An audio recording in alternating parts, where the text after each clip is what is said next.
Hello and welcome to the Michael Mama Show.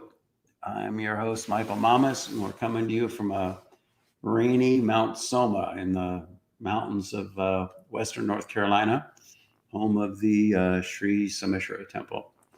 I'm here today with Scott Davalos, and today we're going to do something a little different. You know, there's so much is going on in the world. You know, we've been talking about the world situation and the border and blah, blah, blah, viruses on and on and on. And I just felt the need to do that because we're in such a major transitional stage now. But just watching it all, I think we've hit the point now where that transition is happening. We're in a shift. It's going to happen. And so I think it's a good time then to take a look at where we're headed, what our future is going to be like. And so it's based, who are those guys, Scott? You were talking about those two guys. You sent me a link. It was Lex Freeman. Lex Freeman. And then there's some astrophysicist. I didn't know who he was. I knew Lex Freeman, but he had a guest who was an astrophysicist. What's the deal on Lex Freeman? What's his general shtick? I've seen him. He's a super smart guy, and he's had some really big. He's a computer scientist. That makes sense. From the little I watched of him, that makes sense. Yeah, and he's been doing a podcast and really, getting a bunch of people on. I mean, he's had like Elon Musk on. No kidding. No, that? I mean because you know what, he was coming up. He was the older guy in the podcast I saw, right? Which one? No, was he's Lex? The younger guy. Oh, he was the younger guy. They were coming up. Oh, so it was the older guy, I think. Anyway, they were coming up with these models of the construct of the universe. And just to be, honest, I was like, this is ridiculous. I mean, maybe I shouldn't say it that bluntly, but that's just how I felt, And it's amazing to me that there's such a thing as Vedic cognition and the knowledge of the ancients and how they built pyramids. If you believe a small fraction of the historical accounts of things that have been done in ancient times, and also the remains of some of the incredible temples and pyramids, of course, and things like that are still there that we have no idea how they did. It's obvious that there's a technology that was prevalent that we no longer know about. And those principles are there. It's not la la land. It's not hocus pocus. They're principles of the nature of existence. And so I think what we'll do today, Scotty, I think I'd like to just go through basically, the essence of those principles, the basic axioms, which are really axioms of the nature of existence, and also how they came upon those principles. Where did they come from? Where did they get it?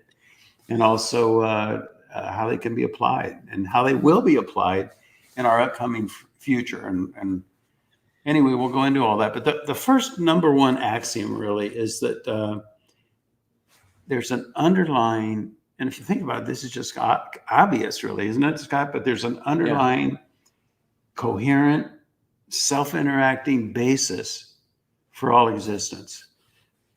And I mean, the intelligence of, everything in the room, everything you're looking at now, technology, flowers, everything, there's obviously life. There's obviously some underlying intelligence that births that sustains that. And really just quite simply, that's the number one axiom. And if we take a look then at the nature of that thing, it's really amazing how some of the modern physicists that are exploring the nature of the unified field. There was a guy in Berkeley, Scotty, an astrophysicist. He was Russian, actually. But he said the more he studies, and he was an expert in the field, the more he studies the unified field, the more he realizes that it's just consciousness. And that's incredible. Yeah. Isness equals consciousness. I mean, it takes a while to even wrap your head around that, you know.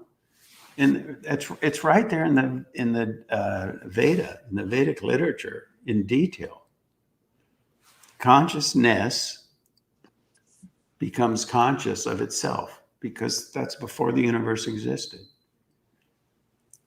And so now you got consciousness aware of itself. It perceives it as other. You got two things. It's basically just set theory in mathematics. Consciousness becomes aware of those two things. A third thing is born. You know, because if you have an apple, it's different than a set. You know, they put it in brackets, a set containing an apple. That's like you have consciousness, but then you have consciousness aware of itself, perceived it as other. It becomes something different. So two is born out of one. It's all born out of one. So it's a self-interacting dynamic of oneness. And that's what everything is. In its essence is that one thing interacting with itself. And if you look at the Vedic principles, the dynamism, that whole thing, like, you know, Rishi Devata Chundas, the knower, consciousness, the known, and the process of knowing. So then it becomes like three. And that's Rishi, Chundas, and Devata. Chundas is like the rhythm. It's the structure. It's the pulsations. It's the vibration, if you will, of the object of perception. And then there's also a process of knowing. There's the Deva, the you could say the nature of the personified process of knowing, the Devata value. And that's ancient knowledge. And it's the foundation. It's maps onto, you could say, Father, Son, Holy Spirit, you know, that kind of a thing. And Scott, it's amazing to me that knowledge can be there. And it's amazing how much knowledge gets lost over time. And I don't think people can believe it, you know. It's well, hard to Michael, believe. how is it, you know, our consciousness fits into that? It's a and great then the question. separation of our consciousness from that pure, the purity. Yeah. Here, there's one consciousness. That's it. But we all interface with that consciousness, tap into that consciousness from a different angle, you could say. And that angle, then, here's what happens. In the manifestation of existence, consciousness becomes conscious of itself, perceives it as other, duality is born, and it creates this underlying structure. In the West, in Western science, they call that the quantum mechanical realm. But at any rate, you have this dynamic going on. But what happens is the structure, the nature of the thing, what we're looking at right now in this room, the nature of the thing is so fantastic, so incredible, that we lose the sense of our own self, that greater consciousness. We lose it to our perception and our projection and how we view things. And that starts to define us more than our own inner being, which is that one consciousness. Is that responsive, Scotty? So yeah, so you kind of get lost to this whole just amazement out there and forget that you're really, there is no separation, kind of. Yeah, it is a maze. Yeah. Amazement. Amazing. Yeah. Yeah. Yeah, it's amazing. Yeah. And so that's how that happens. And then what happens is, well, we get off on a tangent here, but then we try to fathom and we try to understand it. And we create models. We create explanations. And there are an infinite number of simultaneously valid, but in a sense, contradictory models. It's not that one's right and the other's wrong. They're just different ways, contradictory ways of viewing the same thing. And those become paradigms. And we get amazed by, we get caught up in the paradigm that we've been trained to get accustomed to and to get proficient at. And we keep viewing the world that way. And see, that's what was happening to those guys too, is is when they were talking, it was like he was trying to come up with an explanation to explain the whole thing, but all you can ever do in terms of that is you're pulling a pattern out of the infinite number of things that you'll never be able to do it. And see, that's a really great point, Scott, because now with computers and stuff, they're coming up with these physicists are coming up with these different models of how the universe works. But the patterns, the structures are so complicated, and computers have such incredible crunching power that you can make it look like whatever you want just by tweaking the parameters. You want the shape of the universe to come out looking like an elephant, you can kind of turn a few knobs, and make it look like that. And so the whole thing, it becomes unfathomable in the way they're trying to fathom it. Yeah. So that underlying basis, by the way, that underlying basis is called Chaitanya. Chaitanya means pure consciousness, the transcendental level. So it can also sometimes be referred to as bhavatitam. Bhava is like ecstasy, bliss, bhava. And so it's also beautiful, when it starts to emerge, when Chaitanya interacts with itself and starts to emerge, it becomes so exquisite, we get overwhelmed with the bhava. Sometimes it's even like devotion, can be called, because it's just so beautiful. And so we get committed to, whatever perspective, whatever angle we're viewing it from, which is all really interesting. But now here's the thing. How do we know that? Where am I coming from? How am I coming up with this stuff? Who says so? Where did the Veda come from? There are these guys, they were called rishis. Basically, you could talk about rishis for a long time. And I do in my lectures, but at any rate, basically, rishis are people who have such refined physiologies. You see, we all are that one thing. And everything in the universe is that one thing, right? And so therefore, if I'm that one thing and you're that one thing, then you and I are one. And so if you really know what you are in your very deepest essence, that one thing, then you know the fountainhead of all things. And so the point being then that all knowledge exists within you. And that's very different from the way we have tried to pursue knowledge. Generally, we pursue knowledge by looking outside of ourselves. But there are these guys called rishis, because you see, we all feel into the self to some degree, don't we? And that's really what devotion and love of God and faith and all that is based upon. We feel it.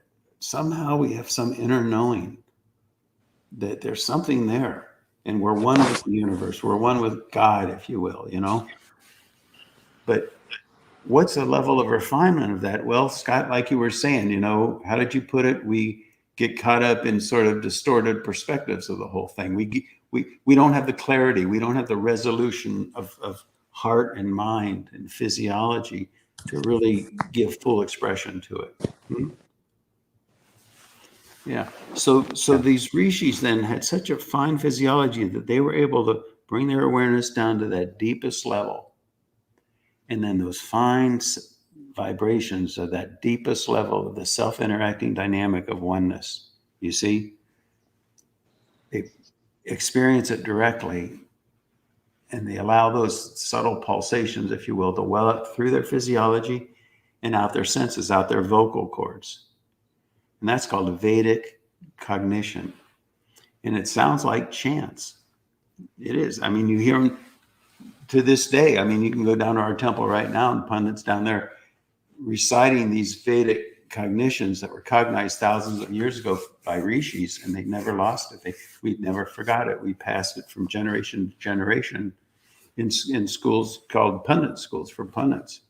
And they learn then to repeat what the rishis cognized. And what these are then is that they're the seed form of the knowledge of the totality of existence in the universe. Seed form of pure knowledge with a capital K. You see, it's a different kind of knowledge, And the thing is, it's vast. It's vast. And it's so vast, it's, you can hear it and you can say, oh, okay, I get it, but it's so foreign to what we're really capable of grasping, capable of holding on to, that it tends to slip through our fingers. For example, it includes the knowledge, not just of the cycles of, sunrise and sunset or the phases of the moon or what have you, but also the greater cycles of what's called yugas. Yugas last, hundreds of thousands of years. And as you know, the laws of nature, just what life is like at nighttime is very different than what life is like in daytime. Well, in each of the 4 yugas, life is very different. And these cognitions include that knowledge of what those different yugas were like. And it also includes technologies that work for each of those different yugas. There's one technology. Here's an example. There's technology where if you hold your hands over your head for 1,000 years or whatever, then you develop supernatural powers. Well, there are people in India to this day that have held their hands over their heads for so long that the circulation stopped and their arms are like 2x4s. They can't use them. They're just like dead. You see them walking around. It's spooky looking. There aren't many of them, but they do exist. Right technique, perhaps, but wrong yuga. Different laws of nature. And so what happens then is you've got all that stuff going on, plus you've got superstition, Scotty, like you were saying, that things get distorted, they get misunderstood. And so you've got all that going on. And what happens then is somebody who doesn't really understand all that takes a look at it and says, oh, the Vedic stuff is crazy, man. It just doesn't make any sense. And look what the nutty things are these people are doing. Well, there's a reason for that. Because you see, the language of the Veda is the language of nature, right? And so it's subtle. It's sublime. It's not a cookbook. You can't turn to page 365 of Vedic literature and read it and say, okay, now I know how to build an airplane. The knowledge is there, but it's in language of nature.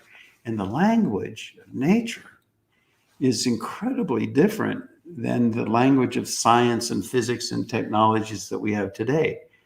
Which is what? Basically, it's Newtonian physics, right? F equals ma, stuff like that. And what's really mind-blowing is that the language of the Veda, the language of nature, is what we call mantras. They're mantras.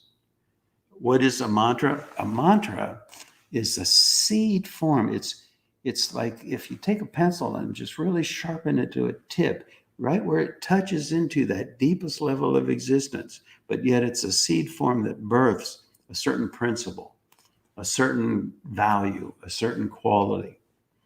And those seed forms, those little seed forms are, and there are an infinite number of them really, are called mantras. And that's what the Veda is composed of, is mantras. And then you have the mantras, which you kind of structure them together and you get brahmanas. And then the brahmanas go into aranikas. And the aranikas are like it's more like a technological application, but still it gets interesting. That all dwells within the transcendental level. It's not relativistic yet. It's a self-interacting dynamic, kind of like from the perspective of the world as we know it, it's virtual, kind of like if you look in a camera and you see the tree, on a ground glass and the tree's upside down. It's not a tree in there, it's a virtual image. The tree is out there. But now the question becomes then, this stuff gets deep, sorry. But the question then becomes, which is virtual? Well, according to the Vedic text, this is the virtual world. We live in the virtual world. And the real world, meaning the world that is not lost to illusion, the world that's not lost to, how'd you say it, Scotty? Distorted understanding, if you will, or limited understanding. That's the world we live in, and that's called relativity. Now maybe you can talk about the importance of, you know, of understanding that dynamic and how to bridge the gap, or how to bring that, you know, Yeah, see, what's useful. Yeah. that's right. That's the knowledge is there in the Veda, and contained within those seeds. You see, is the technology of an infinite number of different simultaneously valid but contradictory paradigms. You know, for example, now this is Vedic literature, but you got the Shiva Puranas and you got the Vishnu Puranas. The first sentence in the Shiva Puranas is, Shiva is the greatest god, all the other gods bow down to Shiva. Then you read the Vishnu Puranas, and no, Vishnu is the greatest god, all the other gods bow down to Vishnu. Which is it?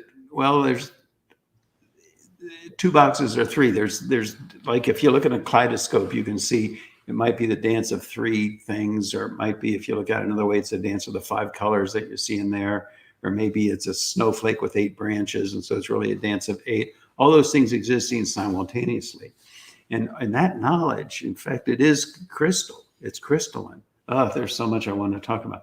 But at any rate, the structure of it is a crystalline structure, really. A very multifaceted crystal, but nevertheless crystalline in nature.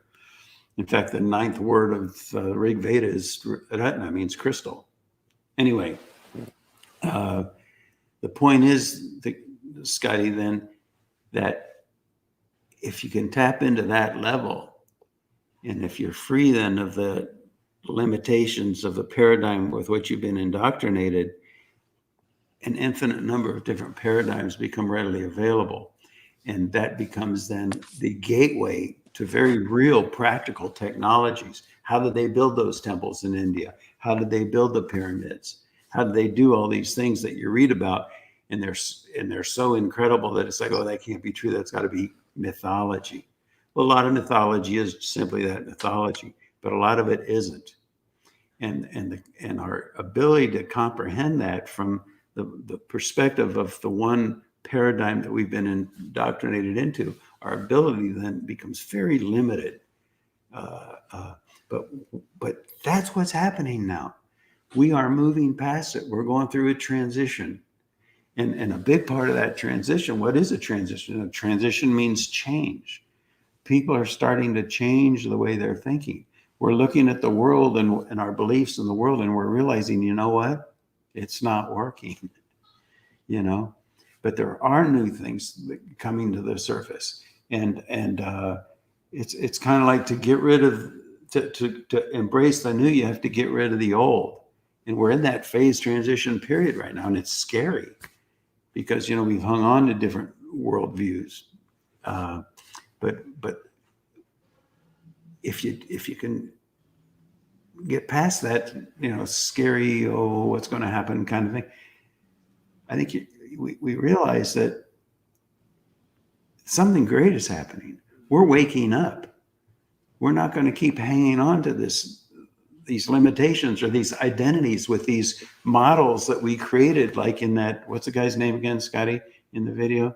These models that these guys, Lex Freeman and that they create. Steven. And those are just basically ice cream, crystalline castles in the sky, ice cream cones in the sky. They're not really based on anything other than where people go in their own heads, It's not really connected to that transcendental basis. And it's there. The knowledge is there. It's in the Vedic cognitions, Well, isn't it like for us to really, like, I don't know, get things stabilized, all that, it's like I keep coming back to, everybody's got to take responsibility for cleaning your consciousness, kind of thing, because everybody's, let's blame it on Facebook, let's blame it on the internet, let's blame it on this, let's blame it on that. Well, how about, clear your understanding of how to interact with all this stuff, and it'll be a lot better. Or I don't know. I mean, I'll be real honest with you, Scotty. People have a hard time letting go of what they've been indoctrinated into, and they can hear it I mean, I give my lecture, and I think I've said this before. You know, I give my lectures, and people jump up and cheer and say, "Oh my God, I've been looking for this my whole life." And then they walk out the door of the lecture hall, and you never see them again. They get caught up in the winds of karma, the winds of identity that they've been indoctrinated into, and it's not. So, I guess the answer to that question is it's not so easy to do, Scotty. You know, and we do offer the most powerful technique for the individual is meditation, because meditation frees the awareness, but if you're hanging on to a paradigm and you're resting into the transcendental level, but hanging on to the paradigm, you're fighting your own progress, you know? It's simple, not easy. That's right. Meditation, proper meditation is simple. You just rest into your own true nature. What could be easier than that? But it's not easy to stick with it. And it's not easy to allow your awareness to integrate with it. You know, we're just kind of frozen in our awareness. So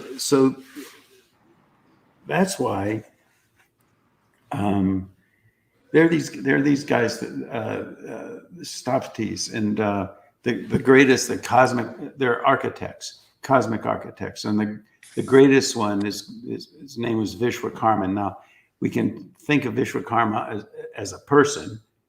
And all these things have personified correlates. And that's really the point, is that these different mantras and the brahmanas and what the mantra structure and things, we can look at them as operators, or we can look at them as functions. Like in mathematics, you have addition, subtraction, multiplication, and division. You can look at me right now as a bunch of electrons, protons, and neutrons, but that's not it. You know, when we look at another person, the way we really relate to it and the way it becomes something real and meaningful and useful technologically even is the personified quality.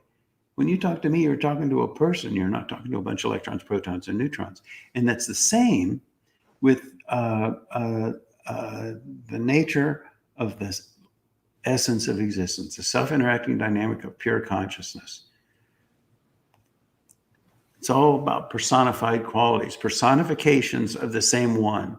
You know, in the Christian, they say Christ is the only way. Well, that's certainly true. But what is the Christ? The Christ is that one thing that self-interacts, but has many faces, you see. And so that's the technology. And what does it look like? Well, first we go back to Vishwakarma, and there's also Mamuni Mayan. Vishwakarma is like the principle. We could talk about the personified, but let's talk about the principle of what Vishwakarma is. It's the structuring of the architecture of the universe. And it's the axioms, the rules, the principles of the physics of the structure of the nature of the universe. And then there's Mamuni Mayan. Mamuni Mayan, you might say, is kind of like, I don't know how to say this best, but like the sidekick, associate of Vishwakarma. Vishwakarma being the cosmic architect of the universe, Mamuni Mayan is kind of more in charge of planet Earth. Okay, and how then the technologies that he offers are the technologies of how to build a building, how to build a house, how to structure things in a manner that is in harmony with nature, in harmony with the cosmos, receives the support of that underlying harmonious, coherent intelligence of the unified field, you see, of the quantum mechanical level, if you want to put it in the Western terms. And sometimes that's called Brahma Maya. Brahma is, you know, being the principle that brought forth that Vedic structure and understanding and emerged it into this universe. That's why they call Brahma the creator, you know. And Maya is the illusion. We already talked about it. This is the virtual image, you know. And that's called Maya, called illusion. So Brahma Maya. And then they offer the technology then to do what? Scotty, you brought it up right at the very beginning of this podcast, where people get lost into their projections, into their identities, into their distorted understandings of this unfathomable nature of this universe, And so what happens, and when they do that, they get off on crazy tangents and crazy kind of thinking, and it creates disharmony, conflicts, wars, poverty, everything. And as the whole system of, say, the planet gets out of balance, then we have horrible weather, we have all sorts of terrible things happen, because why? The world's out of whack. If it was all functioning in perfect harmony and perfect coherence, there would be abundance everywhere, and there wouldn't be all these horrible things happening. But so Mamuni Mayan now, as a person, the personified aspect, offered these aspects of the Veda, called them Vedic cognitions, of how to build a structure that radiates out the value of that coherence to the whole planet and the environment, and harmonizes it, brings the coherence back, regenerates it, clears the cobwebs of the distortions and confusions and all like that. And it's a science. It's a science. There's this thing in one word in Vedic literature is called apurva. Apurva is kind of like, we have cause and effect. For every action, there's an equal but opposite reaction, that kind of thing. The whole world of karma, it's all cause and effect. And but if you have a cause and then you have the effect, there's something that connects them. It's like a substrate. And that's called apurva. It's like a medium. It's sort of like if we were a bunch of fish, the water in the fishbowl would be the apurva. And the apurva then can be crystal clear. And so everything flows harmoniously and beautifully, or it can be muddy and gunked up. And so what happens then with Vedic technology, as the apurva clarifies the apurva, clarifies the akash, space, and by virtue of that, then the whole nature of cause and effect comes back into harmony. Whereas if it's all gunky and stuff, not good things happen, So there's so much to talk about. But what we're doing here at Mount Soma, this is incredible, really, because they're not really readily available. But we came upon a Vedic architect in South India, wonderful man, who has the cognitions of how to build a unified field generator. And it's a Vedic temple. And it adheres very carefully to the precise parameters of how it needs to be done. That's why the temple here at Mount Soma, it's a Vedic temple. And the details of how to build a cell phone, it's got to be done just right, or it's not going to work. And the principles of a Vedic temple is the same. So we're very diligent about honoring the nature of existence and the methodology of the technology to build something like that actually works. Well, Mamuni Mayan also in his cognitions has the technology of how to build an enlightened city. And an enlightened city they're all crystals, so you have a temple, it's a crystalline structure, it radiates, but an enlightened city is way more powerful crystalline structure that radiates an influence that can transform a whole continent. And so that's what we're about. That's what we're building here. And it's all based on Vedic technology. It's all based on cognitions. It's all based on the nature of existence. And the technology then is there and available if we can free ourselves from the limitation of our own awareness, and start to function from that level. We need to be humble about Vedic literature. There was a guy, his name was Brigu. He was a great saint, great rishi. And Brigu, it's like, every word, think about it, every syllable, every mantra is pregnant with the knowledge of the totality. And so all these different Vedic shlokas and things, it's like you can slice through a pie a million different ways and see a bunch of different images when you look at the cross section. It's different. It's like picture jasper, if you know what that is. And Brigu then took the Veda and just to give it an expression, kind of took one slice through the pie. And so he was great. People loved him. They honored him. He was this great being. But for that, he got the title Butcher of the Veda. It sounds derogatory, but it wasn't meant to be. It's a little bit like one line in Ninth Mandala. It's beautiful. He says, flow soma in a most sweet and exhilarating stream for Indra to drink. Beautiful. Flow soma. And we can take it in a very superficial way, in a very literal sense. Okay, there's this stream, it's got soma, and this guy named Indra drinks it. Where does that get you? But if you can touch into the feeling of it and the implications of it, there we've got something that's talking about a mechanic of creation that applies to all levels of life, all aspects of life, on its most sublime level. Soma is like, Soma is kind of like a cosmic WD-40. It's the devotional, harmonious, smooth flowing. That's why we call it Mount Soma. We're building a mountain of Soma here. It's the thing that keeps the gears flowing beautifully. But all aspects of Vedic. I don't know how good that is. Did that make sense, Scotty? It kind of, that's just like one slice through the pie of what that line flow soma in a most sweet means. Yeah. So anyway, Well, it's like, go ahead.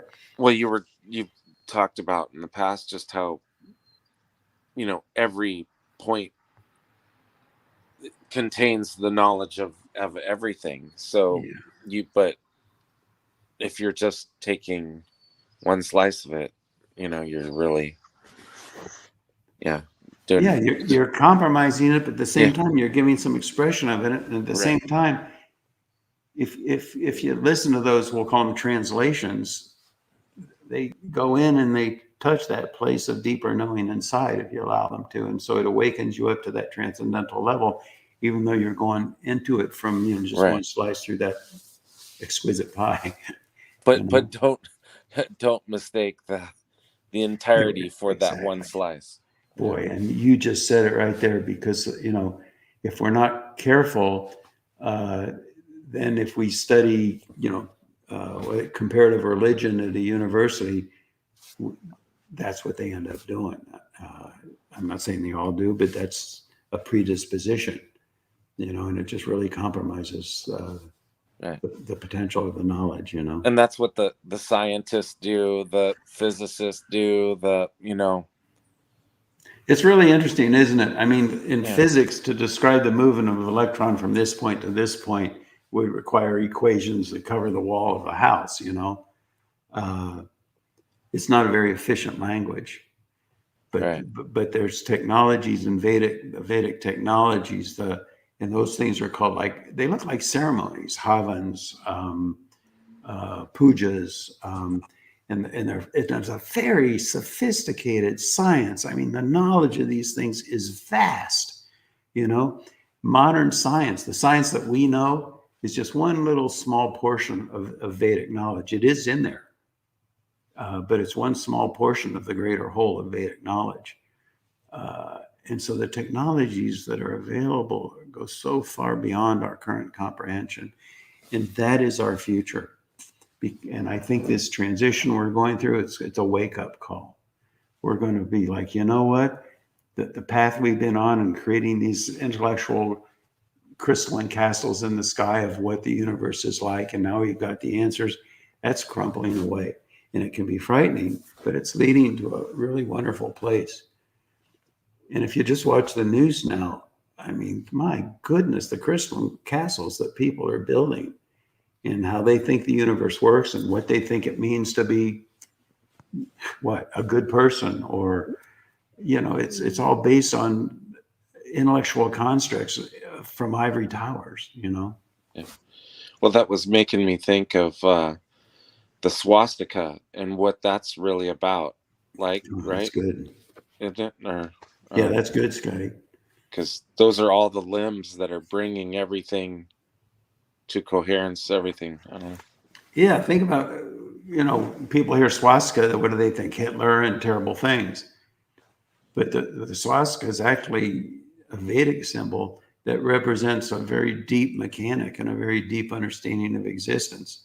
And we could talk about that sometime, but that's a whole other principle. I mean, every one of these things we've talked about today go in a million different directions, and we could talk about them on and on and on.